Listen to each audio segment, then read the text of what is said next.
Então nós podemos ver aqui que o Senhor é soberano e rege toda a terra, ou seja, é inútil todo o ganho através de meios injustos, irmão. É em vão. E nesse versículo mostra as ações de Deus para derrubar o mal e confirma a soberania de Deus em toda a terra. Amém? Nesse versículo aqui. Clamar a parede aqui. Ai, não vem o Senhor dos Exércitos, que as nações abutam, fuga as provas. Amém? Versículo 14 ao 15. Pois a terra se encherá do conhecimento da glória do Senhor, como as águas cobrem o mar.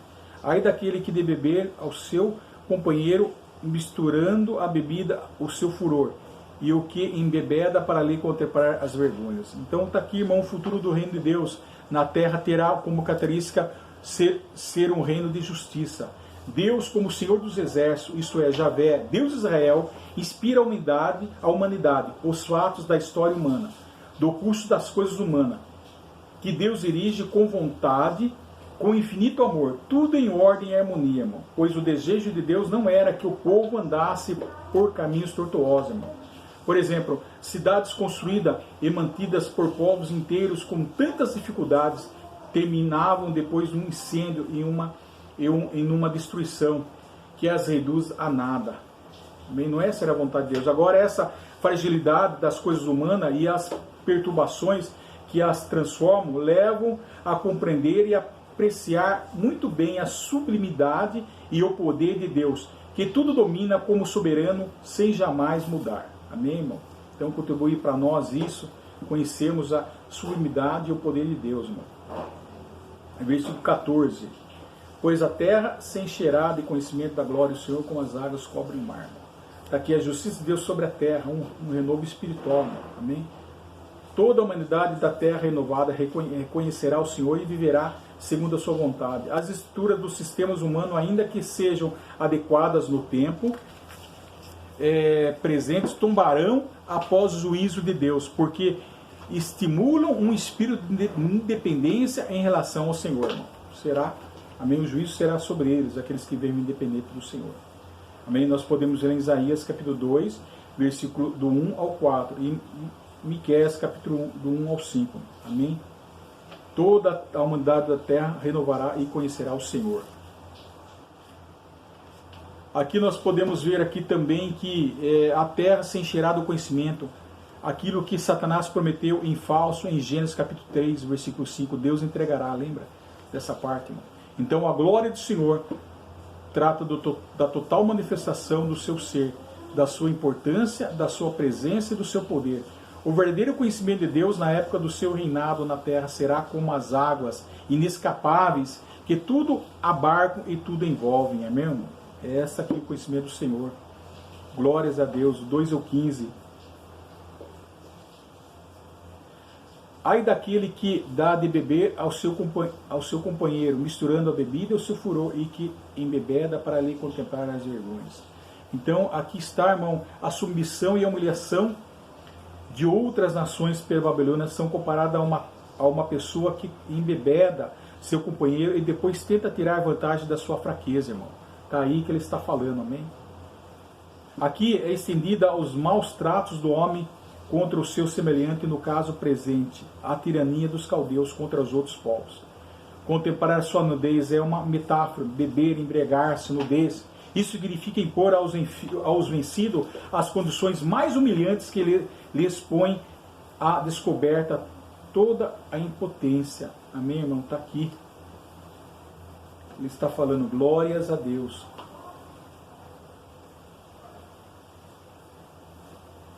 Louvado seja o nome santo do Senhor.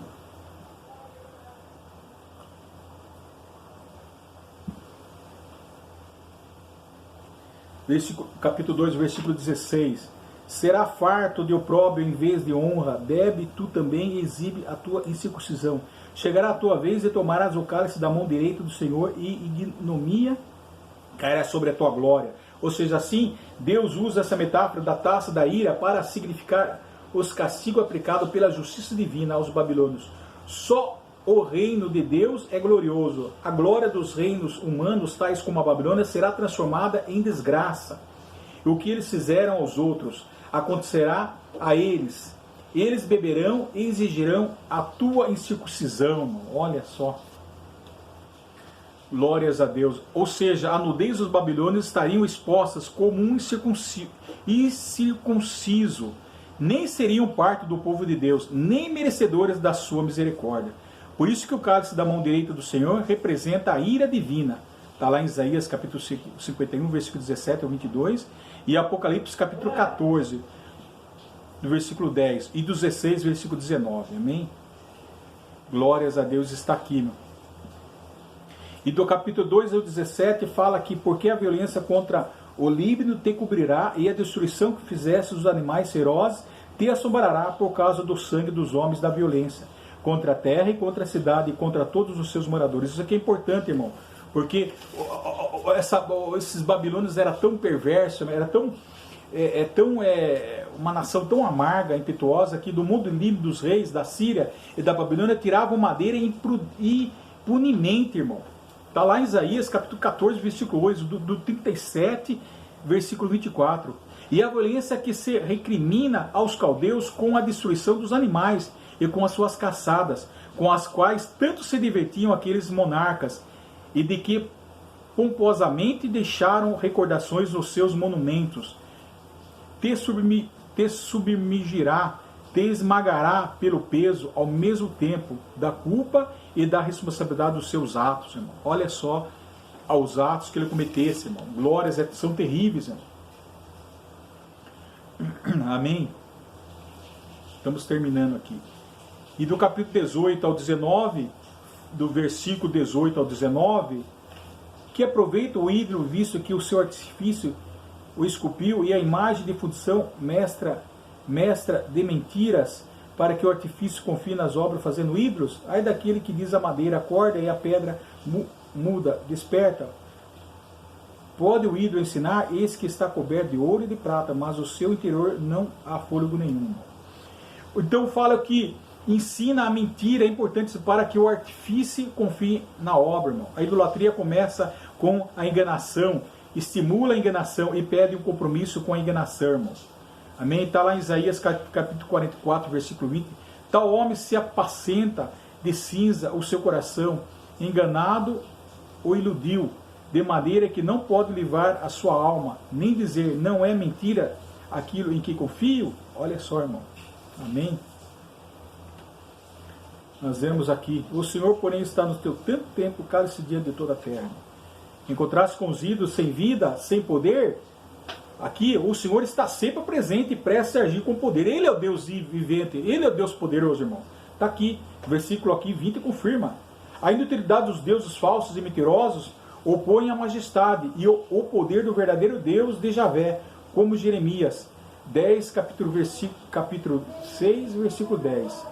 Em seu santo templo, no céu, cala-se por reverência e humilde e sujeição.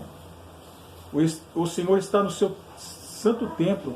Essas palavras, portanto, não pertencem a um contexto de adoração a Deus pelo seu povo. O Senhor é soberano e santo. Ele olha para as nações e as responsabiliza por seus atos, irmão. Amém? Ele é Deus, irmão.